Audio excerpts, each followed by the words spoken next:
अस्सलामुअलैकुम, आप देख रहे हैं समा। मैं हूं सैयद फैसल करीम। बुलेटिन का आगाज करेंगे आज की एक बड़ी खबर से। साकिब निसार अलविदा।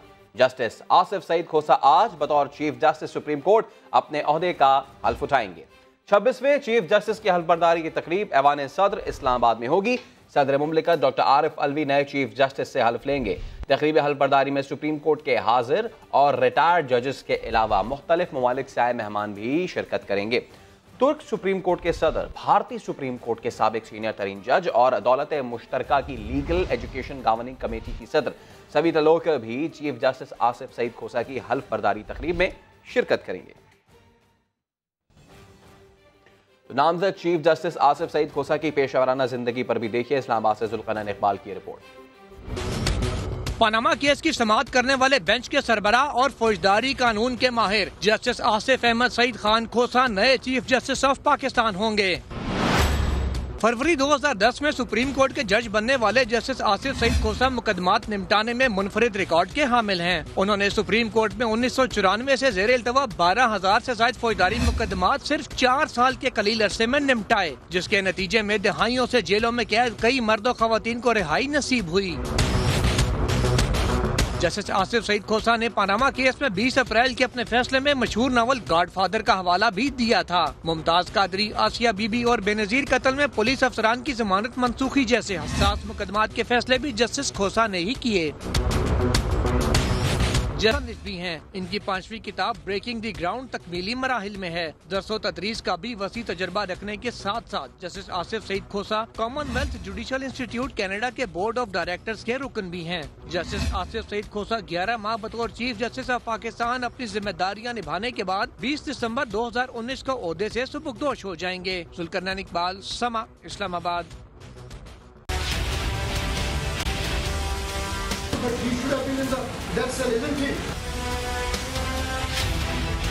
तो सब जेल जाके देखा था, हॉस्पिटल नहीं देखा। Don't speak anything now.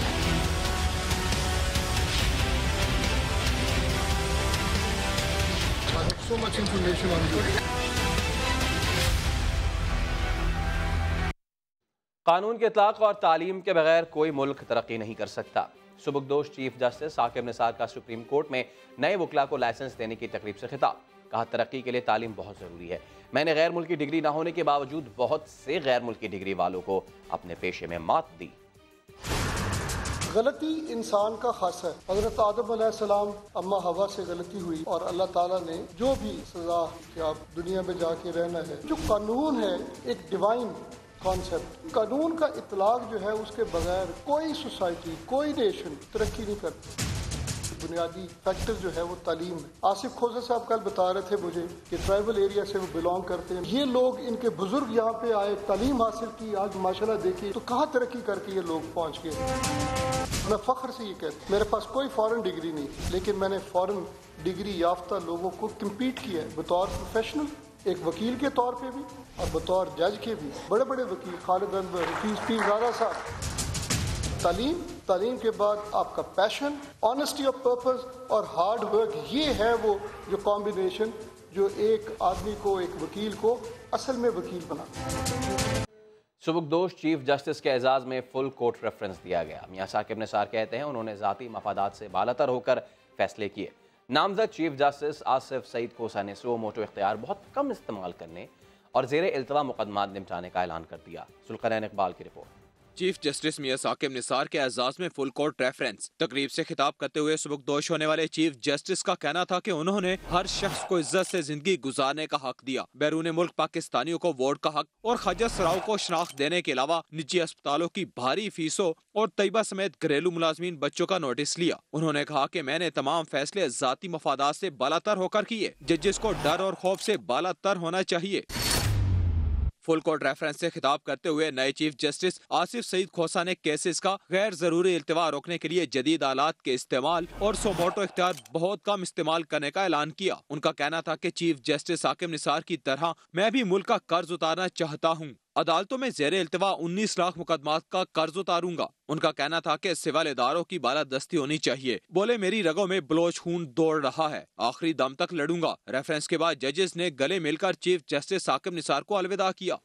सुबुकदोश chief justice Saqib Nisar ने छुट्टी के दिन भी काम किया। कभी जेल गए तो कभी अस्पतालों का दौरा किया। चीफ जस्टिस मियां साकिब निसार आवाम को इंसाफ की फराहमी के लिए अदालत के बाहर भी काफी सरगर्म रहे। मुल्जिमान पर नजर रखने के लिए कभी जेल तो कभी अस्पताल पहुँचे। मलिर जेल पर छापा मारा तो शाहजेब कत्ल केस के मुजरिम शाहरुख जतोई के कमरे में पहुँचने पर हैरान रह गए।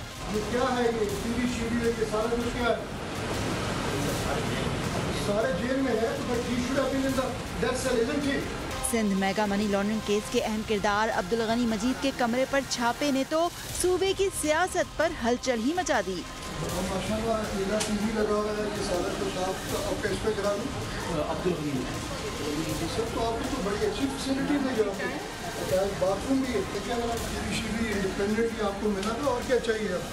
क्लिफ्टन के निजी अस्पताल में जेर इलाज शर्जील मेमन के कमरे पर छापा मारा। पहले सामने आया कि मुबैना तौर पर शराब की बोतलें मिली। बाद में साबित हुआ कि दोनों बोतलों में जैतून का तेल और शहद था।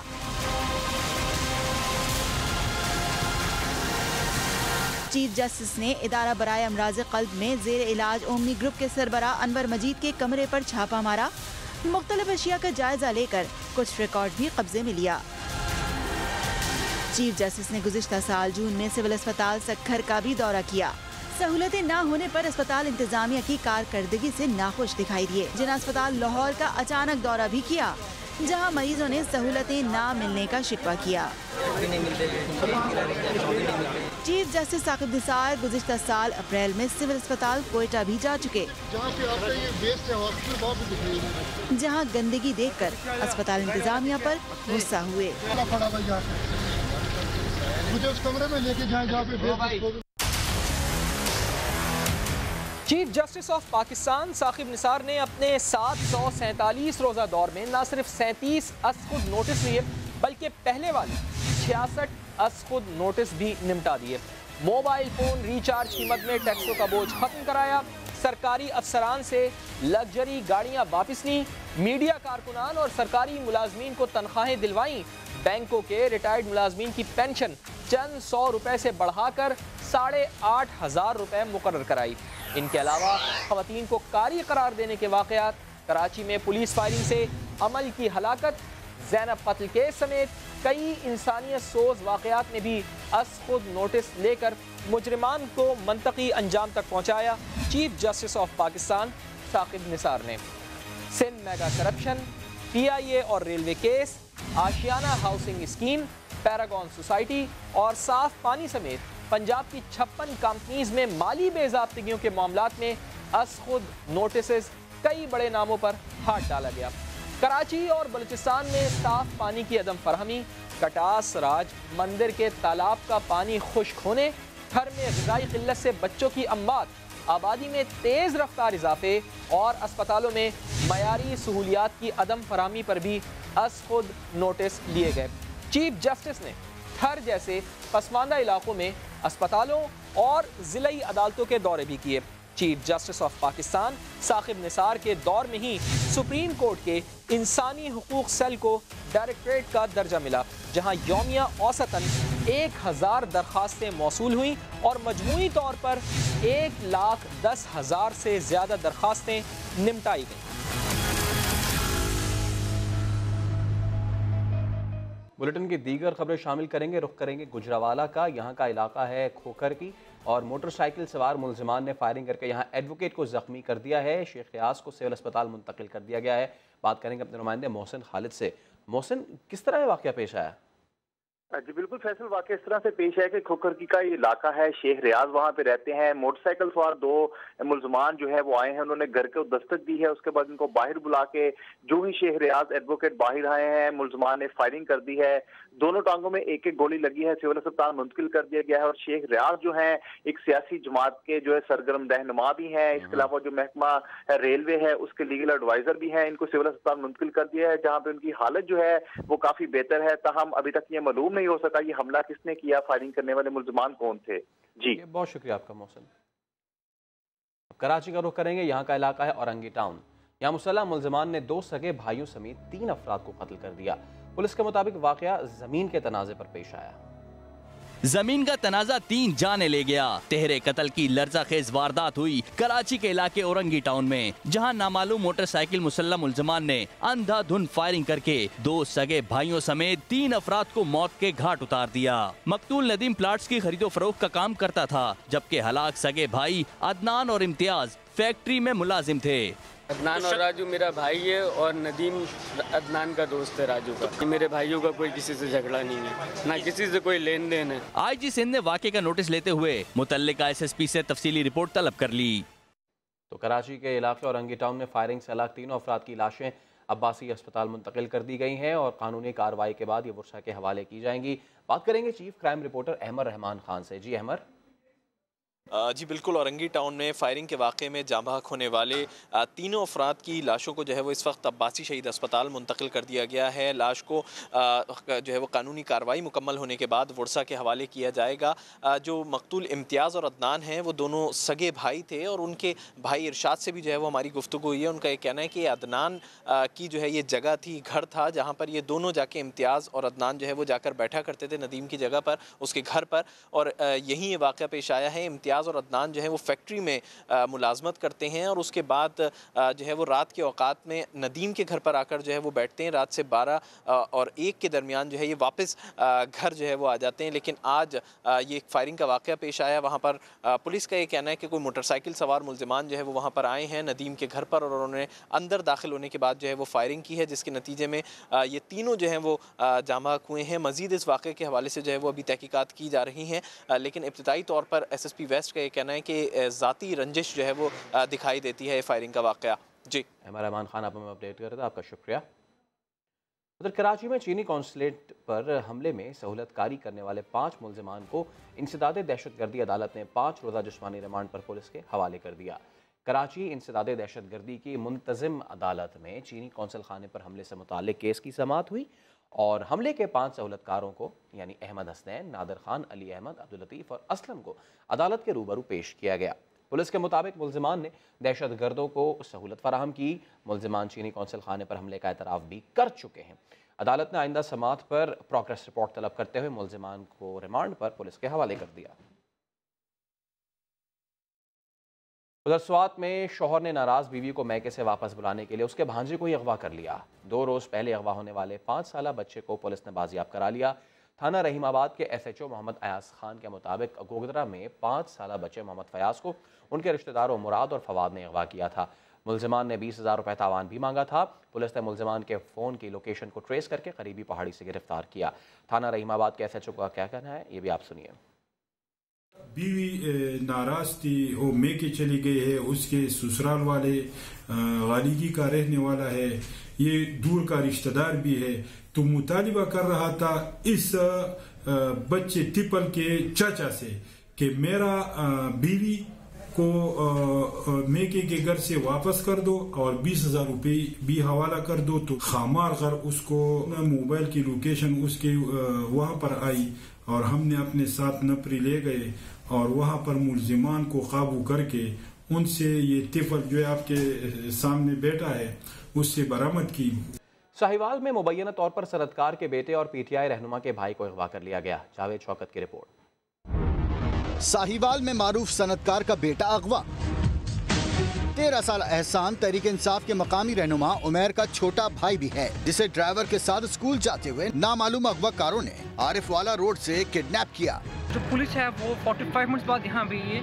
मैं चाह रहे हैं कि फौरी जो अदलिया है, जो बाकी अदारे हैं सारे, वो फौरी इनको नाकेबंदी करें और उनको बाजियाब करवा के वापस करें। मुल्जिमान ने मुजामत पर ड्राइवर को भी तशद्दुद का निशाना बनाया, गाड़ी के शीशे भी तोड़ दिए। बट मार कर उसका शीशा तोड़ दिया और अंदर से मेरे बट मारा मुंडे पर, मोबाइल छीन लिया और दूसरे ने आकर बच्चों को अंदर से निकाला और एक बच्चा अपने साथ गया। पुलिस ने मौके पर पहुंचकर तफ्तीश शुरू कर दी है। DPO के मुताबिक मुल्जिमान जल्द कानून की गिरफ्त में होंगे। जावेद शौकत, समा, साहिवाल। मंडी बहाउद्दीन का रुख किया जाए तो यहाँ 10 रोज पहले 12 साला बच्चे से ज्यादती और कत्ल करने वाला मुल्जिम पुलिस मुकाबले में मारा गया है। दीवान आदिल से बात करेंगे। दीवान आदिल, ये कहाँ हुआ मुकाबला? जी बिल्कुल, फैसल मंडी बहाउद्दीन में थाना सिवा लाइन के इलाके आला के करीब जो है वो मुबैना पुलिस मुकाबले में 12 साल बच्चे से ज्यादती और कत्ल के मुकदमे में मुलव्वस आफ्ताब नामी मुलजिम जो है वो हलाक हो गया है। मुलजिम ने 10 रोज कबल फैसल अपने ही गाँव के 12 साल बच्चे समी को जो है वो मुबैना तौर पर बदतरीन ज्यादती के बाद जो है वो कत्ल कर दिया था और बच्चे की लाश भी जो है वो 1 रोज बाद खेतों से मिली थी। DSP सदर से ताहिर मजीद से हमारी बात हुई है। फैसल तो उनका ये कहना है कि जी पुलिस ने आला के करीब जो है वो नाका लगाया हुआ था और नाके पे मोटरसाइकिल सवार 3 मुलजिमान को रोकने की कोशिश की तो इन्होंने जो है वो फायरिंग कर दी, जिस पर पुलिस की मजीद नफरी जो है वो तलब कर लेगी और इसी दौरान जो है वो मुकाबला हुआ। यहाँ पे दीवान आदिल शुक्रिया। अगर फैसलाबाद में दोस्ती न करने पर नौजवान ने 6ठी जमात के तालिब इल्म को फायरिंग करके जख्मी कर दिया। शाहीन शहजादी की रिपोर्ट। फैसलाबाद के इलाके ठेकरी वाला के हज्जाम सुहेल ने 6ठी जमात के तालिब इल्म को दोस्ती ना करने पर स्कूल के सामने गोलियां मारी और फरार हो गया। अब्दुल्ला को जख्मी हालत में अस्पताल मुंतकिल किया गया। किस वजह तो मार के गया बेटा? पुलिस ने शवाहिद इकट्ठे करके मुलजिम की तलाश शुरू कर दी। पिस्टल के 2 फायर मारे हैं, एक सामने छाती पर बाएं तरफ लगा जो आर पार हुआ है, दूसरा बाएं बाजू के डोला पर लगा वो भी आर पार है। डॉक्टर्स के मुताबिक अब्दुल्ला के सीने में गोली लगने के बायस उसकी हालत थोड़ी तशवीशनाक है। कैमरामैन हाफिज अवैस के साथ शाहीन शहजादी, समा, फैसलाबाद। उकाड़ा में बाप जल्लाद बन गया, अपने ही बेटे को जिंदा जलाने की कोशिश की। माजरा बता रहे हैं जावेद सिकंदर अपनी इस रिपोर्ट में। बेटे पर तशद्दुद, बाप हवालात पहुंच गया। लाहौर साथ ना जाने पर उकाड़ा बाईपास पर मोहम्मद अशरफ ने 7 साला बेटे को तशद्दुद का निशाना बनाया और आग लगाने की कोशिश की तो करीब से गुजरते गार्ड ने बच्चे की जान बचाई। नोजल निकाल के उसने तेल छिड़के कि आग लगाने की खतरा किया, मैंने वो खोली डब्बी उसको भगा दिया, फिर बच्चे ने चक चक के जमीन पे मारा। थाना सदर पुलिस ने मुलजिम अशरफ को गिरफ्तार कर लिया। गुस्सा आ गया, उसे चक चक के मारा। 7 साला मोहम्मद जुबैर को तशवीशनाक हालत में डिस्ट्रिक्ट हेडक्वार्टर अस्पताल मुंतकिल कर दिया गया। जावेद सिकंदर, समा, उकाड़ा। तो रावलपिंडी में शादी वाले घर में आग से 4 लड़कियों की हलाकत का मामला, बुरसा ने रेस्क्यू वालों को जिम्मेदार करार दे दिया। घर के नीचे वाले पोर्शन में आग लगी हुई थी। जब 112 की गाड़ी ने आके काम शुरू किया है, तकरीबन 2 या 3 मिनट बाद तो पानी खत्म हो गया उसका, और इसी दौरान पूरे घर को आग ने लपेट में ले लिया। दूसरी गाड़ी तकरीबन 25 मिनट बाद पहुंची है। सीढ़ी नहीं थी और मैंने उसको कहा कि मुझे मास्क दे, मेरी बच्चियां अंदर है। उसने मास्क दिया, उसके घर रबड़ नहीं था, स्ट्रेचर नहीं थे उनके पास, फर्स्ट एड नहीं थी, एम्बुलेंस नहीं थी उनके पास। लाइन में वर्दियों में खड़े हैं और ऐसे किया जैसे इन्होंने हड़ताल की है। मैं हलफ में देता हूँ पूरा मोहल्ला, ये 500 स्टूडेंट है उसकी गवाही देंगे कि पैप लगते थे इनके, दूसरे पोर्शन में इनका पैप ही नहीं पहुँचा। सब बच्चियों को शीशे तोड़ के निकाला जा सकता था अगर इनके पास इंतजाम होते। अस्पताल वालों ने कहा ये जली नहीं है, सांस बंद होने से मरी है। चादरों में बच्चों ने अपनी जैकेटों में डाल के नीचे उतारा साथ वाले घर से। अगर ये मोहल्ला और कॉलेज हमारी मदद ना करता, सब लोग जल जाने थे।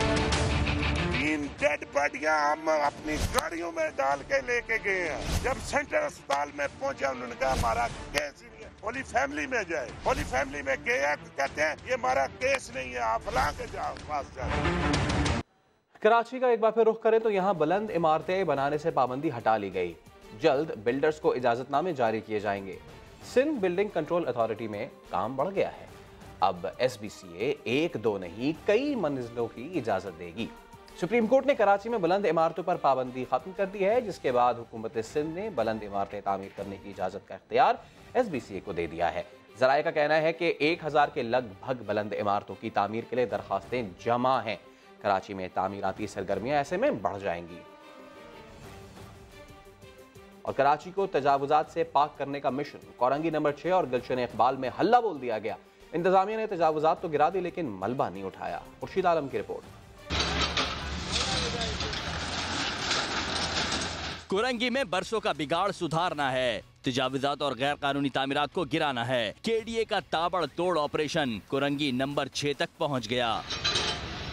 नाले पर बनी 750 गैर कानूनी तामीरात तो गिरा दी गईं। 100 के करीब ढांचे थे जिन्हें मुनहदम कर दिया गया। नाले की सफाई करवाएं, ये मलबा हटवाएं, ये कब हटेगा? कबाड़िए भी मौके से फायदा उठाने पहुंचे। सर ये कभी कभार ये मजदूरी होती है, ये बच्चों की रोजी मिल ही जाती है थोड़ा बहुत। एक्शन तो वाटर बोर्ड ने भी गुलशन इकबाल में किया, मगर अपनी ही जमीन काबजीन से छुड़वानी थी, काम अधूरा छोड़कर चले गए। दूसरी तरफ केएमसी ने फेडरल बी एरिया सिविल अस्पताल के अतराफ तजाविजात के खिलाफ कार्रवाइयाँ की। कैमरामैन अली मुशर्रफ व साथी रिपोर्टर अली हफीज और अली हसनैन के साथ खुर्शीद आलम, समा, कराची। कराची में ग्रैंड ऑपरेशन की जद में आने वाले ठेले और पथारेदारों के लिए एक अच्छी खबर है। सिंध हुकूमत ने रात के औकात में बाजार लगाने पर सोच विचार शुरू कर दी है। संजय साधवानी की रिपोर्ट। कराची में पथारे ठेले लगाने वाले परेशान न हो, सिंध हुकूमत ने नए बाजारों का मंसूबा बना लिया। रात 10 से सुबह 4 बजे तक बाजार लगाने की तजवीज पर गौर शुरू कर दिया गया। ये कि मुस्तकिल कोई स्ट्रक्चर नहीं होगा, ये जिस तरह ठेले आते हैं वो होंगे और उसके बाद वो रिमूव हो जाएंगे। टाइमिंग के लिए अभी तो रात 10-11 बजे से लेके सुबह 4-5 बजे तक। बाजार ऐसे औकात में लगाए जाएंगे कि ट्रैफिक में भी कोई खलल ना हो। ये तो बर्बाद कर रहे हैं लोग, बोले तब्दीली आई है, ये तो बर्बादी आई है। नहीं इम्पॉसिबल। 9 to 5 होता है, ये एक समझ में आती है, लेकिन रात को कौन खरीदारी कर? रात को तो सोने के लिए होता है। वजीर बल्दियात सईद गनी ने कमिश्नर कराची से रिपोर्ट तलब कर ली। सिंध के हुक्मरान शायद ये समझते हैं कि कराची वाले रात में जागने के आदी हैं, उन्हें बाजारों से कोई तकलीफ नहीं होगी। Welcome back. वजीर आला पंजाब पहुंचे और यहाँ पहुंचे वो मुल्तान। शहर की आम शाहराहों को वीआईपी प्रोटोकॉल के बायस बंद कर दिया गया। सड़कों पर खड़े मुसाफिर फंसे रहे, मुल्जमान को अदालत में पेश नहीं किया जा सका। सादा वजीर आला का शाहाना अंदाज। उस्मान बुज़दार का दौरा मुल्तान अवाम के लिए परेशानी का सबब बन गया। प्रोटोकॉल के नाम पर डिस्ट्रिक्ट जेल रोड, डेंटल अस्पताल रोड, सूरज मियानी रोड समेत अहम शाहराहें बंद कर दी गईं। हमने जाना पल्ली साइड पे, रास्ते ब्लॉक पड़े हैं, हमें बहुत मुश्किलात का सामना करना पड़ रहा है। ऐसी तब्दीली तो अल्लाह बचाए, इस तब्दीली से इधर तकलीफ दे तब्दीली है हमारे लिए। सारे रास्ते बंद कर रखे हैं, इससे लोगों को मुश्किलात हो रही है। जो लोग आ रहे हैं उनको भी तंगी हो रही है। एक तरफ सर्किट हाउस में उस्मान बुज़दार अफसरान और पार्टी रहनुमाओं से मुलाकात करते रहे तो सड़कों की बंदिश से मुसाफिर बेचारे रुलते रहे। मैंने सर डेंटल जाना है, मेरी बाइक में पेट्रोल भी नहीं है और चाबी भी टूट गई। मैंने सर से कहा कि मुझे प्लीज जाने दें। सर कहते हैं ऊपर से घूम के जाए एमडी वाली साइड से। वीआईपी प्रोटोकॉल के बायस मेट्रो करप्शन केस में गिरफ्तार मुल्जमान को भी आज एहतसाब अदालत में पेश ना किया जा सका। कैमरामैन चौधरी महबूब के साथ माहिर इमरान नवाज, समा, मुल्तान। मकतूल नकीबुल्लाह के वालिद ने वतन अजीज़ और पाक फौज के खिलाफ बयान देने वालों को पाकिस्तान का सबसे बड़ा दुश्मन करार दे दिया। खुसूसी गुफ्तगू में कहा कि पश्तून पाकिस्तान का हिस्सा हैं और पाक फौज उनकी भी मुहाफिज है। उन्होंने उम्मीद जाहिर की कि वज़ीर आज़म, चीफ जस्टिस और आर्मी चीफ इंसाफ देने का वादा पूरा करेंगे। ये भी वाज़ेह कर दिया कि बेटे के नाम पर चंदा जमा करने की किसी को इजाज़त नहीं दी। जाली पुलिस मुकाबले में कत्ल किए गए नकीबुल्लाह के वालिद का केस से मुतल्लिक खुसूसी बयान। कहा वज़ीर आज़म, चीफ जस्टिस और आर्मी चीफ वादे पूरे करेंगे। 1 साल पर इसका नतीजा मैंने देखा है, वो सबको हम तसल्ली देता है, बिल्कुल इंसाफ मिला है उसका नियत पर। ये मेरे यकीन है, थोड़ा इंतजार का जरूरत है। इंशाल्लाह ये केस बहुत जल्दी मंजिल तक पहुंचाएगा। नकीब के वालिद ने मुल्क मुखालिफ बयान देने वालों से इजहार लाताल्लुकी किया। कौन जानी मफाद लेता है वो हमारे दोस्त नहीं है, उसका मफाद पर ये जिम्मेदारी हमारा नहीं, ये मेरे तरफदार नहीं। मोहम्मद खान ने मजीद कहा, पश्तून पाकिस्तान का हिस्सा हैं और पाक फौज इनकी मुहाफिज है। फौज के खिलाफ बात करने वाला पाकिस्तान का दुश्मन है। अमरीकी नुमाइंदा खुसूसी ज़ल्म खलीलजाद की आर्मी चीफ से मुलाकात। अफगानिस्तान में पायदार अमन समेत इलाकाई सूरत हाल पर तबादला ख्याल किया। ISPR के मुताबिक अमरीकी नुमाइंदा खुसूसी बराए अफगानिस्तान ज़ल्म खलीलजाद वफ्द के हमरा GHQ पहुँचे। Army chief general Qamar Javed Bajwa से मुलाकात में इलाकाई सलामती सूरत हाल बिलखुसूस अफगान अमन अमल पर गुफ्तगू की गई। आर्मी चीफ ने कहा कि अफगानिस्तान में पायदार अमन पाकिस्तान के लिए इंतहाई अहम है। पाकिस्तान खित्ते में अमन व इस्तेहकाम के लिए कोशिशें जारी रखेगा। और अब बात करते हैं वफाकी काबीना के बड़े फैसले की। बिलावल भुट्टो और मुराद अली शाह के नाम ECL से निकालने का फैसला कर लिया गया। वज़ीर आज़म की ज़ेर सदारत अहम इजलास में मंजूरी दी गई, लेकिन तहकीकात नहीं रुकेंगी। वज़ीर आज़म के मावन खुसूसी शहजाद अकबर ने यह वाज़ह कर दिया। आदिल तनोली की रिपोर्ट। वफाकी काबीना ने सुप्रीम कोर्ट के अहकामात के आगे सर झुका दिया। वजीर आजम इमरान खान की ज़ेर सदारत वफाकी काबीना के इजलास में वजीर आला सिंध मुराद अली शाह और बिलावल भुट्टो का नाम ECL से निकालने की मंजूरी दे दी गई। अगर नैब इनकी नाम की दोबारा दरखास्त करेगी तो कैबिनेट उसको उसके मेरिट्स के ऊपर कंसिडर करेगी। मुराद अली शाह और बिलावल भुट्टो के नाम सिर्फ ECL से निकाले जा रहे हैं, तहकीकात नहीं रुकेंगी। शहजाद अकबर ने इवन फील्ड रेफरेंस में नवाज शरीफ की सजा मुअत्तली के खिलाफ नैब अपील मुस्तरद होने के फैसले की भी वजाहत कर दी। 2 ग्राउंड्स के ऊपर बेल को कैंसिलेशन नहीं की गई। एक ये है कि मेन मुलजम है वो अभी भी जेल में है, तो बेल होना या ना होना कोई फर्क नहीं पड़ता। वफाकी काबीना ने नैब के लिए 75 करोड़ की ग्रांट और चेयरमैन PTA की तैनाती की मंजूरी भी दी। मालियाती गोशवारे जमा न करवाने पर रुकनीयत मुअत्तल होने के बाद फवाद चौधरी और शेरजार अफरीदी समेत 8 वज़रा इजलास में शरीक न हो सके। काबीना इजलास से पहले वजीर आजम की ट्वीट ने एक नई बहस छेड़ दी। इमरान खान ने सवाल उठाया कि कुछ कानून साज ECL से इतने खौफजदा क्यों हैं? ये लोग बैरून मुल्क जाना क्यों चाहते हैं? बिलावल भुट्टो ने इमरान खान को कौमी असम्बली में आकर बात करने का चैलेंज दे दिया।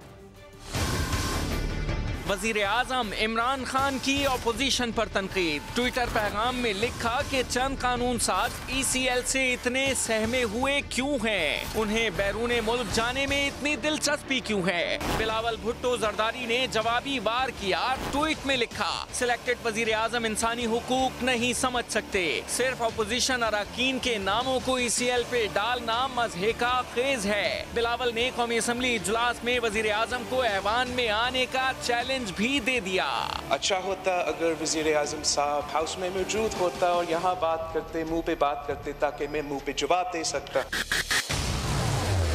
ऑपोजिशन की तनकीद पर इमरान खान ने बाकायदगी से असेंबली आने का फैसला कर लिया है। बुध को मिनी बजट पेश करने के मौके पर भी पार्लियामेंट आएंगे। स्पीकर असेंबली असद कैसर ने वजीर आजम की पार्लियामेंट आमद के मौके पर माहौल को बेहतर रखने के लिए तमाम जमातों से ताउन मांग लिया है।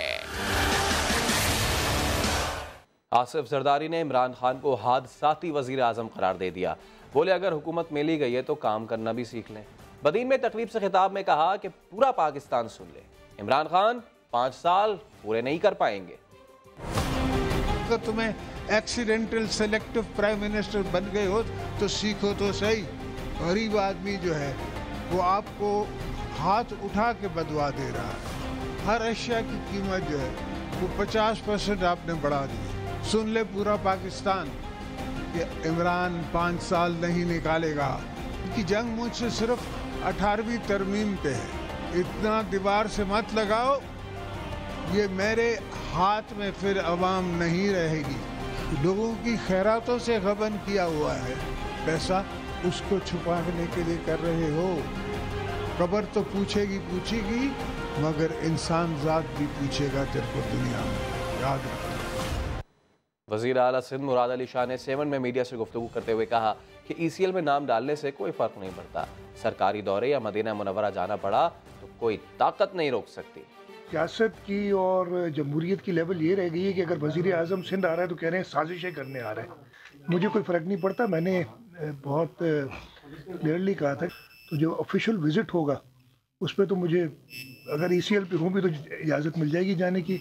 और अगर मुझे कभी बुलावा आता है मक्का मदीना से तो दुनिया की कोई ताकत मुझे रोक नहीं सकती। नवाज शरीफ से लाहौर की कोट लखपत जेल में अहले खाना और पार्टी रहनुमाओं ने मुलाकातें की। नवाज शरीफ ने कहा कि अवाम गुर्बत की चक्की में पिस रहे हैं, लेकिन हुकूमत सिर्फ अपोजिशन को टारगेट कर रही है। बहुत जल्द अवाम में होंगे। आरिफ मलिक की रिपोर्ट।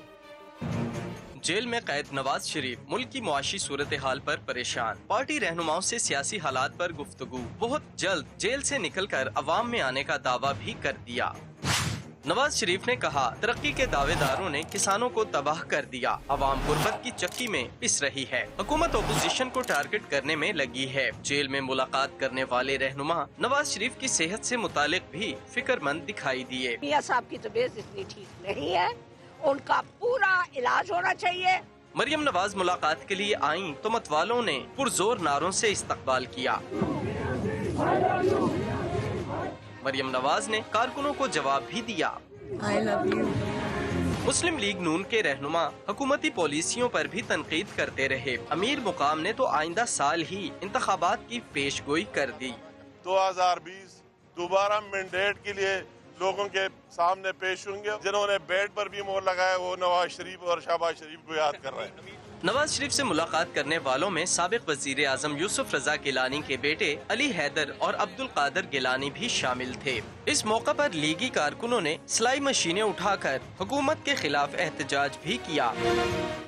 ख्वाजा साद रफीक का कहना है कि नहीं चाहते इमरान खान को वजारत उज़्मा से निकाला जाए। ये भी तस्लीम किया कि जरदारी को सड़कों पर घसीटने वाली बात नहीं की जानी चाहिए थी। कल के सियासी दुश्मन आज के गहरे दोस्त बन गए हैं। जरदारी को लाहौर की सड़कों पे ना घसीटा तो मेरा नाम ख्वाजा साद रफीक के सियासी गुरु शहबाज शरीफ ने आसिफ अली जरदारी को गले से लगाया तो साद रफीक ने 2 कदम आगे बढ़कर शहबाज शरीफ की गुज़िश्ता बातों को ही गलत करार दे दिया। जरदारी साहब के खिलाफ बातें गलत बात की गई थी, घसीटने वाली बात नहीं करनी चाहिए, घसीटने वाली बात नहीं करनी चाहिए। साद रफीक ने यकीन दहानी कराई कि ऑपोजिशन इत्तेहाद से हुकूमत को कोई खतरा नहीं। पहले यूसुफ रजा गिलानी को निकाल दिया, फिर नवाज शरीफ को निकाल दिया।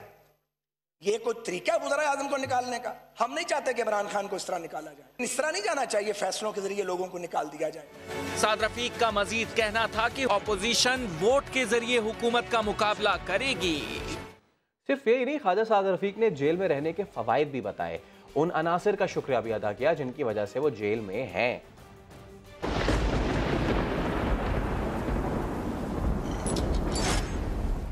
जब आदमी जेल में होता है तो उसके पास सोचने समझने के लिए काफी वक्त होता है। आम हालात में हम जितने लोग हैं पॉलिटिकल, हमारे पास खाना खाने का वक्त भी नहीं होता। सियासी मसाइल, अवामी मसाइल, वो एक है ना जी, एक मिसरा के गोशे में कफस के मुझे आराम बहुत है। मुझे जनाब स्पीकर 12 साल के बाद ब्रेक मिली है जेल की, तो मैं उस ब्रेक को इंडीड इंजॉय कर रहा हूँ। सोता भी हूँ, खाना भी टाइम पे खाता हूँ, नमाज भी टाइम पे पढ़ लेते हैं, वरना आगे पीछे हो जाता था। तो मैं शुक्रगुजार हूँ उन अनासिर का जिनकी मेहरबानी से मैं और मेरा भाई जेल में है। सुप्रीम कोर्ट ने 18वीं तरमीम में अस्पतालों के स्ट्रक्चर से मुतालिक केस का फैसला सुना दिया। चीफ जस्टिस साकिब निसार ने अपने आखिरी केस के तौर पर 18वीं तरमीम में अस्पतालों के स्ट्रक्चर से मुतालिक मुकदमे की समाअत की। फैसले में करार दिया कि अस्पताल आईनी और कानूनी तरीक़ाकार को मद्देनजर रखे बगैर सूबों को मुंतकिल हुए। कराची का जिना और लाहौर का शेख ज़ायद अस्पताल 90 रोज़ में वफाक को मुंतकिल किए जाए। मजीद कहा गया कि वफाकी हुकूमत सूबों में अस्पतालों के मनसूबे शुरू कर सकती है। अदालत ने करार दिया कि बुनियादी हुकूक के तहफ़्फ़ुज़ की जिम्मेदारी फेडरेशन की है। 18वीं तरमीम की गलत तशरीह की गई है। उधर कोयटा में पीने के साफ पानी और सीवरेज के मंसूबे में बड़े पैमाने पर बेज़ाब्तियों का इंकशाफ हुआ है। ऑडिटर जनरल की रिपोर्ट ने भांडा फोड़ दिया। ज़ैनुद्दीन की रिपोर्ट। 2003 में शुरू किया गया Quetta water supply and environmental project क्यों नाकाम हुआ? ऑडिटर जनरल पाकिस्तान की खुसूसी रिपोर्ट में वजूहात सामने आ गई। ऑडिट रिपोर्ट में इंकशाफ हुआ है कि मंसूबे का ठेका गैर शफाफ अंदाज में पसंद और नापसंद की बुनियाद पर दिया गया। तामीराती कंपनियों ने शराइत को पूरा नहीं किया और मंसूबे को तबाही की जानिब धकेला। रिपोर्ट के मुताबिक मंसूबे की लागत तकरीबन 8 अरब रुपए से बढ़कर 17 अरब रुपए हो गई। 9 अरब खर्च कर लिए गए मगर मंसूबे के बेशतर अहदाफ हासिल नहीं किए जा सके। 1500 किलोमीटर तवील पाइपलाइनें बिछाने का दावा किया गया मगर कोई रिकॉर्ड दस्तयाब नहीं। 68 करोड़ रुपए खर्च करने के बावजूद 25 में से 22 टैंकियों की तामीर का काम ही मुकम्मल नहीं हुआ। 1 अरब 64 करोड़ रुपए की खतीर रकम खर्च की गई मगर सीवरेज के गंदे पानी को काबिल इस्तेमाल ना बनाया जा सका। 12 करोड़ रुपए से खरीदी गई जमीन का कब्जा भी हासिल नहीं किया गया। प्रोजेक्ट के 7 गाड़ियां और 2 मोटरसाइकिलें भी चोरी या गायब हैं। रिपोर्ट के मुताबिक डेमो की तामीर के बजाय सिर्फ ट्यूबवेल्स की तनसीब पर तवज्जो देने, प्रोजेक्ट डायरेक्टर्स की बार बार तब्दीली और टेका गैर शफाफ अंदाज में देने के बायस खतीर रकम और वक्त ज़ाया होने के बावजूद अवामी फलाह का ये बड़ा मंसूबा नाकाम हुआ। ज़ैनुद्दीन, सम्मा, कोयटा। फिल वक्त इतना ही। एक ब्रेक के बाद हाजिर होंगे हेडलाइंस के साथ। देखते रहिए सम्मा।